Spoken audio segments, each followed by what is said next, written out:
मित्रों नमस्कार। Solid study में आपका स्वागत है। हम लोग अपने पूर्वावलोकन सीरीज का अध्ययन कर रहे हैं, जिसमें हम लोग सामान्य भूगोल का अध्ययन कर रहे हैं। उसी के क्रम में आज हम लोग अपने सामान्य भूगोल में भौतिक विभाजन क्या है, भौतिक विभाजन का अध्ययन शुरू करेंगे। और भौतिक विभाजन में पहला टॉपिक हम लोगों का है भारत के प्राकृतिक प्रदेश। तो चलिए हम लोग भारत के प्राकृतिक प्रदेश के बारे में देखते हैं।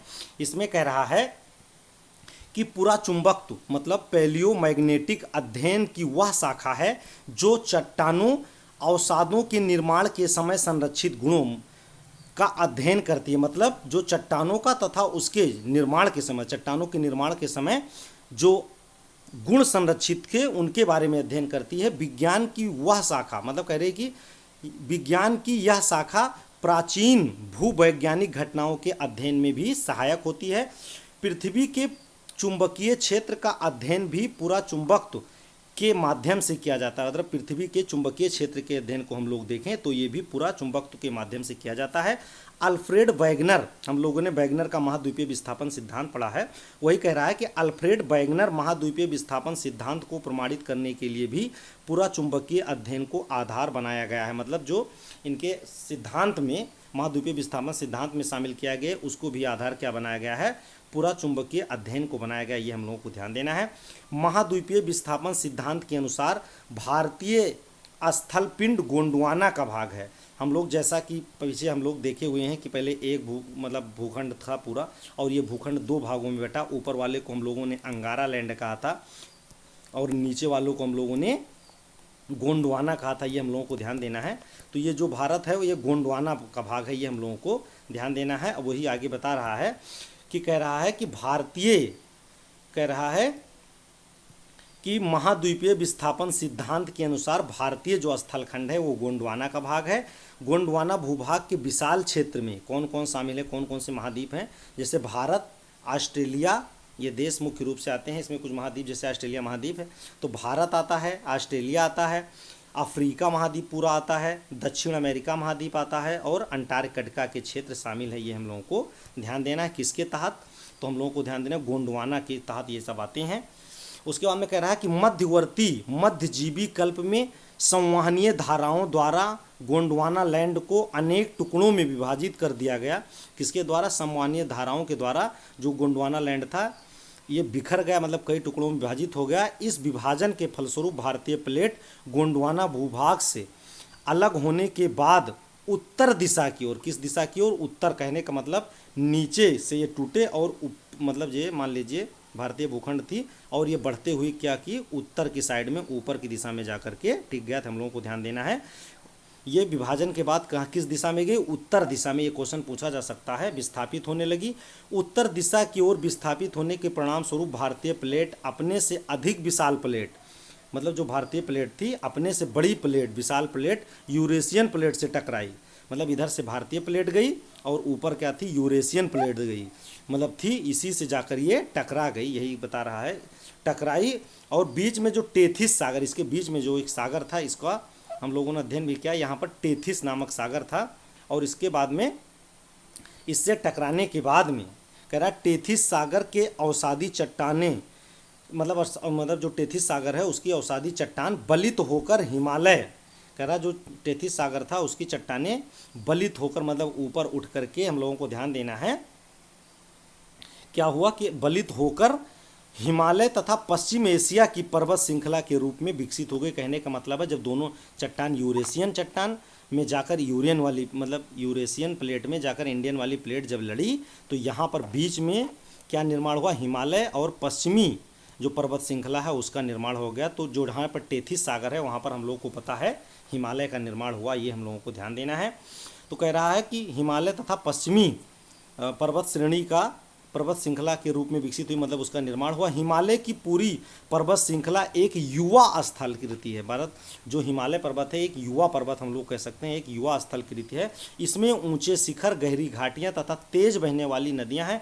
हिमालय के तराई क्षेत्र में पाताल कुएं, हम लोगों ने पढ़ा है कि जो हमारे शिवालिक श्रेणी वाले क्षेत्र आते हैं उसमें क्या कह रहा है, तराई वाले भाग में मुख्य रूप से कह रहा है कि तेज बहने वाली नदियां तथा हिमालय के तराई क्षेत्र में पाताल तोड़ कुएं भी पाए जाते हैं। पूछा जाता है कि पाताल तोड़ कुएं कहाँ पाए जाते हैं, तो ये हम लोगों को ध्यान देना है। आगे कह रहा है टेथिस सागर के हिमालय के रूप में ऊपर उठने तथा प्रायद्वीपीय पठार के उत्तरी किनारों के नीचे धंसने के कारण एक बृहद द्रोणी मतलब बेसिन का निर्माण हुआ है। समय के साथ साथ यह बेसिन उत्तर के पर्वतों एवं प्रायद्वीपीय पठारों से बहने वाली नदियों के अवसाद निक्षेपों द्वारा धीरे धीरे भर गई। मतलब जो गैप था, बेसिन थी, वो क्या हुई, धीरे धीरे दोनों तरफ से अवसाद जो आते गए उसी के द्वारा जमती हुई चली गई और इसका भराव हो गया। तो यही कह रहा है कि वो धीरे धीरे भर गई अवसादों के द्वारा, ये हम लोगों को ध्यान देना है। इस प्रकार जलोढ़ निक्षेपों से निर्मित एक विस्तृत समतल भूभाग भारत के उत्तरी मैदान के रूप में विकसित हुआ, ये हम लोगों को ध्यान देना है। जिसको हम लोग उत्तर का विशाल मैदान कहते हैं, वो क्या हुआ, धीरे धीरे जो गैप थी वो भर गया अवसादों निक्षेपों के द्वारा, उसी से इसका निर्माण हुआ है। कह रहा भूगर्भीय कह रहा है कि भूगर्भीय रूप में प्रायद्वीपीय पठार पृथ्वी की सतह का प्राचीनतम भाग है। हम लोगों को ध्यान देना है, अगर भूगर्भीय दृष्टि से देखें तो भारत का जो प्रायद्वीपीय पठार है वो क्या है, पृथ्वी का प्राचीनतम भाग है, मतलब बहुत पुराना भाग है, ये हम लोगों को ध्यान देना है। आगे कह रहा है प्रायद्वीपीय भाग भारत का सर्वाधिक स्थिर भाग है। अगर पूछा जाए कि भारत का सर्वाधिक स्थिर भाग, इसलिए स्टार बनाया हुआ है, कौन सा है, तो हम लोगों को ध्यान देना है प्रायद्वीपीय भाग जो है भारत का सर्वाधिक स्थिर भाग है, ये हम लोगों को ध्यान देना है। प्रायद्वीपीय पठार आग्नेय तथा रूपांतरित शैलों वाली कम ऊंचाई वाली पहाड़ियों एवं चौड़ी घाटियों से बना हुआ, ये हम लोगों को ध्यान देना है। जो प्रायद्वीपीय भाग है वो बहुत ऊंचा पहाड़ वहाँ पर नहीं है और बहुत गहरी घाटियाँ नहीं है, अपेक्षाकृत चौड़ी हैं, ये हम लोगों को ध्यान देना है। मेघालय का पठार प्रायद्वीपीय पठार का बहिर्शाही मतलब आउटर लायर कह रहा है कि आउटलायर है। कहने का मतलब है ये कह रहा है जो मेघालय का पठार है ये कहीं ना कहीं क्या है, प्रायद्वीपीय भाग का ही मतलब प्रायद्वीपीय पठार का ही भाग है। और ये आगे हम लोगों को देखेंगे कि मालदा गैप के द्वारा ये अलग हो रहा है। कह रहा है कि मेघालय का पठार प्रायद्वीपीय पठार का बहिर्शाही है। यह समतल भूमि है जो भ्रंशन के कारण भारतीय प्रायद्वीप से मालदा गैप के द्वारा, पूछा जाता है किसके गैप के द्वारा जो मतलब मेघालय का पठार है अलग हुआ है, तो हम लोगों को ध्यान देना मालदा गैप के द्वारा ये अलग हुआ है, पृथक हुआ है। भारत के पश्चिम तट कह रहा भारत के पश्चिमी तट का निर्माण भूमि के उत्थान एवं निर्गमन के कारण हुआ है। ये हम लोग नहीं कह सकते हैं कि ये जम के नहीं हुआ है, ये क्या हुआ है, नीचे से भूमि का उत्थान हुआ है एवं निर्गमन हुआ है, जिसके कारण पश्चिमी घाट का निर्माण हुआ है, ये हम लोगों को ध्यान देना है। भारत की भूमि बहुत अधिक भौतिक भिन्नताओं को दर्शाती है, हम लोगों को ध्यान दें, इसलिए भारत को 4 प्राकृतिक प्रदेशों में विभाजित किया गया है। ये प्रदेश जो हैं, नंबर 1 क्या है, उत्तर का पर्वतीय भाग, जिसको इसमें हम लोग हिमालय वगैरह को शामिल करते हैं। दूसरा कह रहा है विशाल मैदान, जो अभी ऊपर पढ़े हैं उत्तर का विशाल मैदान। तीसरा प्रायद्वीपीय पठार और चौथा क्या है, तट एवं द्वीप। ये हम लोग को ध्यान देना है कि वैसे हम लोग 5 भागों में शामिल करते हैं और थार के मरुस्थल को भी हम लोग शामिल करते हैं, लेकिन इसमें थार के मरुस्थल को नहीं दिखाया गया है। तो ये हम लोग को ध्यान देना है कि सामान्य रूप से अगर पूछा जाए कि भारत को कितने प्राकृतिक प्रदेशों में बांटा गया है, तो हम लोगों को 4 प्राकृतिक प्रदेश याद रखना है। आगे चारों का नाम दिया गया है कि उत्तर का पर्वतीय भाग, विशाल मैदान, प्रायद्वीपीय पठार, तट एवं द्वीप। इसके अतिरिक्त भारत को शैल, अस्तर क्रम, उच्चावच एवं विवर्तनिक प्रक्रमों के आधार पर 3 प्रमुख और 6 उपभौतिक, ये हम लोग को ध्यान देना, 3 प्रमुख तथा 6 उपभौतिक भू आकृतियों में बांटा गया है, ये हम लोगों को ध्यान देना है। वैसे 4 प्रकार हैं मुख्यतः, और अगर विवर्तनिक या शैलक्रम या उच्चावच की दृष्टि से देखें तो प्रक्रमों के आधार पर प्रमुख 3 प्रकारों में और 6 उपभौतिक भू आकृतिक प्रदेशों में बांटा गया है, ये हम लोगों को ध्यान देना है। सामान्यतः हम लोगों को 4 भाग याद रखना है, 4 प्रदेशों में, मतलब 4 क्षेत्रों में, ये हम लोगों को ध्यान देना है। आगे हम लोग देखते हैं, इसको मैप के माध्यम से देखते हैं कैसे दिखा रहे हैं, कहाँ कहाँ पर कौन सा क्षेत्र है। जैसे उत्तर का पर्वतीय भाग हम लोग देखें, पूरा जम्मू कश्मीर और लद्दाख वाला क्षेत्र ये ले करके ऊपर से, और ये पूरा होते हुए उत्तराखंड से आगे बढ़ते हुए थोड़ा थोड़ा नेपाल और कुछ उत्तर प्रदेश का भाग लेते हुए आगे सिक्किम वगैरह को शामिल करते हुए हम लोग देख रहे हैं कि पूरा नॉर्थ ईस्ट का किनारे एरिया मतलब किनारे वाला एरिया शामिल है, ये हम लोग को ध्यान देना है। ये पूरा क्या है, उत्तर का पर्वतीय भाग है, ये हम लोगों को ध्यान देना है। यहाँ से लेकर के बिल्कुल ये पूरा आया हुआ इधर तक उसके बाद में दूसरा कह रहा है, एक दिखाए हैं इन्होंने सिंध और गंगा का मैदान। ये पूरा जो मैदान दिखाए हुए हैं ये सिंध और गंगा के मैदान को बांट करके दिखाए हुए हैं, यहाँ तक फैला हुआ है। उसके बाद में थार के मरुस्थल को देखिए, यहाँ पर अलग दिखाए हुए हैं, गुजरात और राजस्थान का भाग काफ़ी शामिल है। बीच में मध्य उच्च भूमि शामिल है जहाँ पर कई प्रकार के पठार हैं, इसके बारे में हम लोग आगे अध्ययन करेंगे। और नीचे दक्कन का पठार है, ये हम लोगों को देखना है। और नीचे साइड में हम लोग देखें तो यहाँ पर क्या है, तटीय क्षेत्रों को दिखाया गया है कि यह आपका पश्चिमी पूरा क्षेत्र है, पश्चिमी तट, पश्चिमी तटीय मैदान यहाँ पर लिखा है, पश्चिमी तट इसको हम लोग कहते हैं। ये पूरा पूर्वी तटीय मैदान है, इसको हम लोग पूर्वी तट कहते हैं। और बीच में हम लोगों ने इसका देखा कि दक्कन का पठार है, और यहाँ पर लक्षद्वीप समूह है, और ये पूरा अंडमान निकोबार द्वीप समूह। इस प्रकार से भारत का प्राकृतिक विभाजन करके अध्ययन किया जा सकता है, ये हम लोगों को ध्यान देना है। आगे हम लोग इसके बारे में देखते हैं। 6 जो उपभागों में उप भू आकृतिक प्रदेशों में बांटे थे, उसका हम लोग नाम देख लेते हैं। पहला कह रहा उत्तरी तथा उत्तरी पूर्वी पर्वतमाला, हम लोग देखें उत्तर से लेकर पूर्व तक फैला हुआ है। उत्तरी भारत का मैदान, जिसको हम लोग उत्तर का विशाल मैदान कहते हैं। तीसरा कह रहा है भारतीय मरुस्थल। चौथा है प्रायद्वीपीय पठार। पांचवा है तटीय मैदान तथा छठवां है द्वीप समूह। ये हम लोग को याद रखना है। 6 इसकी भू आकृति के आधार पर बांटा गया है उपभागों में। आगे कह रहा है कि धारवाड़, कह रहा धारवाड़ क्रम की चट्टानों का निर्माण आर्कियन क्रम की चट्टानों के रूपांतरण तथा भ्रंशन से हुआ है। मतलब जो धारवाड़ का निर्माण हुआ है किसके द्वारा हुआ है, आर्कियन क्रम की जो चट्टानें थीं उसी के द्वारा इसका निर्माण हुआ है। तो ये हम लोगों को ध्यान देना है। उसके बाद में कह रहा है कि ये शिलाएं अत्याधिक धात्विक हैं, जिनमें लोहा मतलब सोना, लोहा, मैग्नीज, अभ्रक, कोबाल्ट, क्रोमियम, तांबा, टंगस्टन, सीसा आदि खनिज पाए जाते हैं। ये हम लोग को ध्यान देना है। कुडप्पा क्रम की चट्टानों का निर्माण धारवाड़ क्रम की चट्टानों के बाद हुआ है। जो कुडप्पा है इसका निर्माण धारवाड़ के बाद हुआ है, ये हम लोगों को ध्यान देना है। आगे कह रहा है विंध्यन क्रम की चट्टान का निर्माण कुडप्पा क्रम की चट्टानों के बाद हुआ। मतलब पहले विंध्यन का हुआ था, मतलब कह रहा है कि विंध्यन क्रम की चट्टान का निर्माण कुडप्पा क्रम की चट्टानों के बाद हुआ। मतलब पहले कुडप्पा का हुआ था, उसके बाद विंध्यन का निर्माण हुआ। ये हम लोगों को ध्यान दिए रहना। इसमें क्रम पूछेगा अभी, इसका हम लोग देख रहे हैं।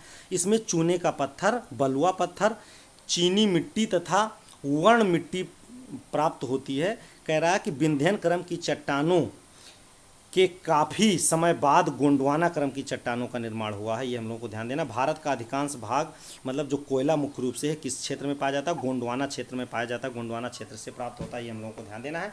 इस क्षेत्र का कोयला उच्च श्रेणी का होता है, उच्च क्वालिटी का होता है। सर्वाधिक क्या होता है, बिटुमिनस कोयले की प्राप्ति होती है, जिसमें सल्फर की मात्रा कम होती है। ये हम लोगों को ध्यान देना है। इसमें हम लोगों को ध्यान देना है, सबसे पहले ये कह रहा है, अगर हम लोग इसका क्रम देखें तो हम लोगों को ध्यान देना है कि आर्कियन क्रम की चट्टानें, अगर क्रम पूछा जाए तो हम लोगों को ध्यान देना सबसे पहले कौन आएगा, आर्कियन क्रम की चट्टानें आएंगी। उसके बाद में हम लोगों को ध्यान देना है धारवाड़, क्या है, धारवाड़ क्रम की चट्टानें आएंगी। इसमें पूरा लिखाया गया है, यहाँ पर बताया गया है कि जो धारवाड़ का निर्माण हुआ है किसके द्वारा हुआ है, आर्कियन क्रम की चट्टानों के द्वारा हुआ है। उसके बाद में हम लोग को ध्यान देना। उसके बाद में कह रहा है तीसरे नंबर पर आएगा आपका कुडप्पा, क्या आएगा, कुडप्पा क्रम की चट्टान, ये हम लोगों को ध्यान देना है। और उसके बाद में आएगा कुडप्पा के बाद में हम लोगों को ध्यान देना है विंध्यन, क्या है, विंध्यन क्रम की चट्टान आएगा। और सबसे लास्ट में अगर हम लोग को देखा जाए तो गोंडवाना, क्या है, गोंडवाना क्रम की चट्टान। ये हम लोगों को क्रम याद रखना है कि सबसे पहले आर्कियन चट्टान का निर्माण हुआ था, उसके बाद में धारवाड़ का, ये हम लोग को ध्यान देना। उसके बाद में कुडप्पन का, उसके बाद कुडप्पा क्रम का, उसके बाद विंध्यन का, और लास्ट में गोंडवाना। मतलब सबसे पहले आर्कियन और सबसे लास्ट में गोंडवाना, ये हम लोगों को ध्यान देना है। आगे हम लोग देखते हैं इसके बारे में। अब प्रश्न है, इसको हम लोग चलिए सॉल्व करते हैं मित्रों। बहुत इंपॉर्टेंट है कि पहले उसके बारे में कुछ हम लोग अध्ययन कर लिए, फिर वही क्वेश्चन सॉल्व करते हैं। कह रहा भारत के उपबंध पुराचुंबकीय परिणामों से संकेत मिलते हैं कि भूतकाल में भारतीय स्थलपिंड सरका है, किस तरफ सरका है। हम लोगों ने अध्ययन किया था कि गोंडवाना से टूटने के बाद भारत का सरकाव किस साइड में हुआ है, उत्तर की साइड में हुआ। तो ये हमारा क्या हो जाएगा, ऑप्शन ए सही हो जाएगा। ये हम लोगों को ध्यान देना है। नेक्स्ट क्वेश्चन देखते हैं, क्वेश्चन नंबर दूसरा। क्वेश्चन नंबर दूसरा कह रहा है, क्वेश्चन नंबर दूसरा नहीं, ये एक गैपिंग हो गया, इसमें प्रिंट में थोड़ा गड़बड़ी है। क्वेश्चन नंबर 2 ही है ये। इसमें कह रहा भारत कितने प्राकृतिक प्रदेशों में विभाजित है। तो हम लोगों ने भी अध्ययन किया, मुख्यतः 4 प्राकृतिक प्रदेशों में बटा हुआ है भारत। तो ये हमारा ए सही हो जाएगा, ये हम लोगों को ध्यान देना है। आगे हम लोग देखते हैं अगला क्वेश्चन कह रहा है कि उत्तराखंड के किस भाग में पाताल तोड़ कुएं पाए जाते हैं। भी हम लोगों ने अध्ययन किया है कि किस भाग में पाए जाते हैं, तो हम लोग को ध्यान देना है तराई क्षेत्रों में। कहाँ पर? पाताल तोड़ कुएं कहाँ पर पाए जाते हैं, ये हम लोगों को ध्यान देना है कि ये तराई क्षेत्रों में पाए जाते हैं, उत्तराखंड के तराई क्षेत्रों में पाए जाते हैं, ये हम लोगों को ध्यान देना है। ये कई बार क्वेश्चन रिपीटेड है, ये इसलिए हम लोगों को याद रखना है। यहाँ पर केवल एक ही मतलब परीक्षा को इंडिकेट किया गया है कि उत्तराखंड के उसमें पेपर में 2006 में आया था, ये हम लोगों को ध्यान देना है। आगे हम लोग देखते हैं क्वेश्चन नंबर अगला, क्वेश्चन नंबर 4, इसमें क्रम गड़बड़ हुआ, 5वां है। कह रहा भारत में भू आकारों की रचना के संबंध में निम्नलिखित कथनों पर मनन कीजिए। पहला कह रहा है कि संरचनात्मक दृष्टि से मेघालय का पठार दक्कन का ही विस्तार है, अभी हम लोगों ने किया, बिल्कुल सही बात है।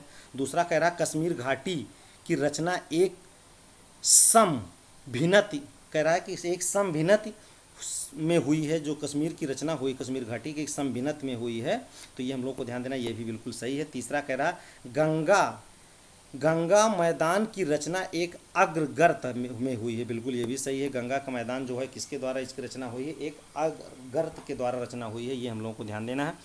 चौथा कह रहा है हिमालय की उत्पत्ति भारतीय प्लेट, यूरेशियन मतलब यूरोपीय प्लेट तथा चीनी प्लेट के त्रिकोणीय अभिसरण से हुई है, तो ये हम लोगों को ध्यान देना है। जो भारतीय प्लेट थी, अभी हम लोगों ने ध्यान मतलब उसका देखा, हिमालय की उत्पत्ति भारतीय प्लेट और यूरेशियन प्लेट के द्वारा हुई है, ये हम लोगों को ध्यान देना है। इसमें चीनी ऊनी प्लेट का और यूरोपीय प्लेट भी लिखा है, तो इसका निर्माण नहीं, ये हमारा चौथा जो है ये गलत हो जाएगा। तो 3 सही होना चाहिए हमारा, 1, 2 और 3, तो हमारा विकल्प पहला सही हो जाएगा, 1, 2 और 3, ये हम लोगों को ध्यान देना है। आगे चलिए हम लोग देखते हैं क्वेश्चन नंबर अगला। इसमें क्वेश्चन नंबर अगला हम लोगों का है क्वेश्चन नंबर 6। क्वेश्चन नंबर 6 में कह रहा है कि निम्न में से कौन सा कथन असत्य है, कौन सा कथन असत्य है, ये हम लोगों को ध्यान देना है। कह रहा है कि भौमिकीय दृष्टि से प्रायद्वीपीय क्षेत्र भारत का सबसे प्राचीन भाग है। जो भौमिकीय दृष्टि से प्रायद्वीपीय क्षेत्र है वो भारत का सबसे प्राचीन भाग है, बिल्कुल सही है, भी हम लोगों ने अध्ययन किया है इसका। आगे कह रहा है कि इसमें कौन सा कथन असत्य पूछ रहा है, ये हम लोगों को ध्यान देना है। आगे कह रहा है हिमालय विश्व में सबसे नवीन मतलब फोल्डेड पर्वतों को प्रदर्शित करता है, बिल्कुल सही, ये भी सही है। अगला कह रहा है भारत के पश्चिमी समुद्र तट का निर्माण नदियों के जमाव द्वारा हुआ है, ये गलत है, हम लोगों को ध्यान देना, जमाव द्वारा नहीं हुआ, इस हम लोगों ने भी देखा था उत्थमन मतलब उत्थान और निर्गमन के द्वारा हुआ है। किसके द्वारा? उत्थान के द्वारा हुआ है, भूमि के उत्थान के द्वारा हुआ है, तो ये हमारा गलत हो जाएगा। यही असत्य पूछ रहा था, यही हमारा सी सही हो जाएगा।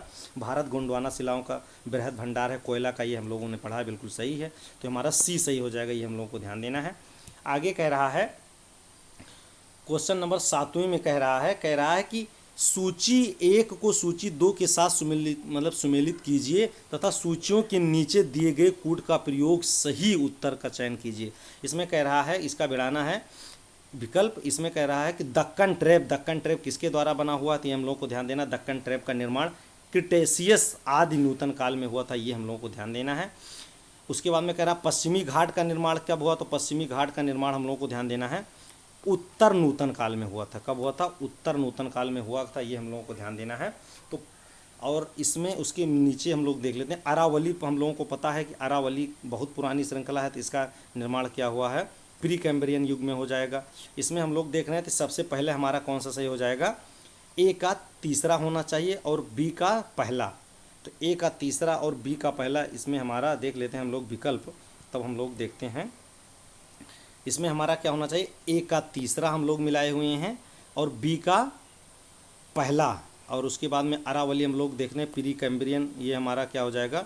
दूसरा हो जाएगा। और ताप्ती और नर्मदा, ये हम लोगों को ध्यान देना है, ये कैसी है? अत्यंत नूतन काल की हैं, तो इस प्रकार से हमारा होना चाहिए एक, मतलब हम लोग देखते हैं ए का हो जाएगा तीसरा, तो ए का तीसरा इसमें मिल रहा है, 2 इसमें भी मिल रहा है। अब बी का हम लोग देखते हैं, बी का हो जाएगा पहला, तो बी का पहला इसमें मिल रहा है, सी का दूसरा हो जाएगा, सी का दूसरा मिल रहा है, और डी का 5वां मिल रहा है, तो ये हमारा ऑप्शन बी सही हो जाएगा, ये हम लोग को ध्यान देना है। मोस्ट इंपॉर्टेंट क्वेश्चन, इस प्रकार के क्वेश्चन आते हैं मित्रों।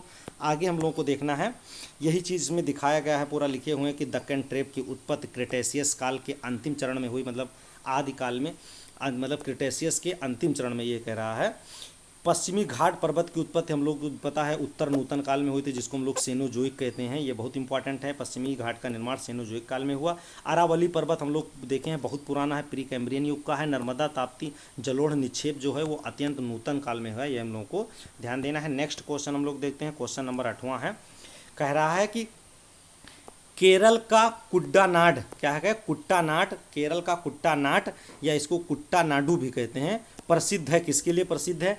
मीठे पानी की झील के लिए प्रसिद्ध है, कि भारत का न्यूनतम ऊंचाई वाला क्षेत्र है, कि एक प्रवाल द्वीप का क्षेत्र है, या प्रवाल द्वीप के लिए फेमस है, कि भारत के सबसे पश्चिम में उत्तर मतलब पश्चिम में स्थित बिंदु है। तो ये हम लोग को ध्यान देना है। कुट्टानाड क्या है? कुट्टानाड जो भारत का कुट्टानाडु कहते हैं, किसके लिए फेमस है? केरल का। तो ये भारत का निम्नतम ऊंचाई मतलब बहुत कम ऊंचाई वाला क्षेत्र है, ये हम लोग को ध्यान देना है। ये इसीलिए काफ़ी ये पूछा गया है, इसके बारे में हम लोग थोड़ा सा देख लेते हैं। इन्होंने पूरा डिस्क्राइब किया है। कह रहा है कि केरल का कुट्टानाड भारत का न्यूनतम ऊंचाई वाला क्षेत्र है, समुद्र तल से नीचे अपने खेती के तरीकों के लिए प्रसिद्ध है, इसीलिए ये काफ़ी हाईलाइट है, अपने खेती के तरीकों के लिए प्रसिद्ध है। इसे केरल के धान का कटोरा, कुट्टानाड को क्या, कुट्टानाडु को केरल का धान का कटोरा कहा जाता है। कुट्टानाड सतत कृषि और मत्स्य पालन के लिए भी जाना जाता है। खाद्य एवं कृषि संगठन, कह रहा फूड एंड एग्रीकल्चर ऑर्गेनाइजेशन द्वारा कुट्टानाड की खेती के तरीकों को वैश्विक महत्व की विरासत प्रणाली के रूप में घोषित किया गया। ये हम लोग को ध्यान देना, इसीलिए काफ़ी हाईलाइटेड है, ये हम लोगों को याद रखना है। कुट्टानाड ये क्या है? बहुत निम्न ऊंचाई वाला क्षेत्र है, ये हम लोगों को ध्यान देना है। समुद्र तल से नीचे अपनी खेती, मतलब समुद्र तल से भी नीचे आता है, ये हम लोगों को ध्यान देना है। उसके बाद में अगला क्वेश्चन हम लोग देखते हैं 9 नंबर। कह रहा है कि निम्नलिखित में से कौन सा मरुस्थल है? सिंधु क्षेत्र मरुस्थल के तहत आता है, मतलब कुछ इसके अंतर्गत आता है, कि गंगा क्षेत्र आता है, कि असम क्षेत्र आता है, कि क्या है, मध्य भारत क्षेत्र आता है। तो हम लोगों को ध्यान देना है, जैसे मध्य भारत क्षेत्र देखें तो कोई मरुस्थल मध्य भारत में है नहीं, गंगा के क्षेत्र में मरुस्थल नहीं है, असम क्षेत्र नहीं है बिल्कुल, ये चाय बागान वाला क्षेत्र है। और सिंधु क्षेत्र जो है ये क्या होता है, हम लोग अगर भारत में ऊपर मैप के हिसाब से देखें तो यहाँ से अगर हम लोग ऐसे देखें इस प्रकार से कुछ, तो ऐसे गया हुआ है, तो सिंधु नदी यहाँ से होकर ऐसे जाती है और नीचे राजस्थान वाले क्षेत्र से कुछ मिलती है, और पाकिस्तान में भी जाकर चूँकि फैला हुआ है मरुस्थल, तो ये हम लोग को सिंध हो जाएगा हमारा ऑप्शन ए, ये हम लोगों को ध्यान देना है। आगे हम लोग देखते हैं क्वेश्चन नंबर अगला, क्वेश्चन नंबर 11 है हम लोगों का। कह रहा है कि निम्नलिखित में से कौन सी चट्टान प्रणाली भारत में नवीनतम है? कौन सी सबसे नवीनतम है? अभी हम लोगों ने देखा था कि विंध्य सबसे नवीन है, कि कुडप्पा सबसे नवीन है, कि धारवाड़ सबसे नवीन है, कि गोंडवाना। तो हम लोग को ध्यान देना है भारत में सबसे नवीनतम कौन सी है? गोंडवाना है। हम लोगों ने इसके बारे में देखा है। सबसे प्राचीन क्या थी? आर्कियन थी, ये हम लोगों को ध्यान देना है। और सबसे नवीनतम क्या है? गोंडवाना है। ये हम लोग को हम लोगों ने क्रम बनाया था इसका, तो वही चीज़ यहाँ पर बता रहे हैं, ये हम लोगों को ध्यान देना है। आगे चलिए हम लोग देखते हैं इसका अगला क्वेश्चन। कह रहा है कि क्वेश्चन नंबर दूसरा, ये हम लोग को ध्यान देना है। क्वेश्चन नंबर दूसरा क्या है? अगले क्रम का है। कह रहा है कि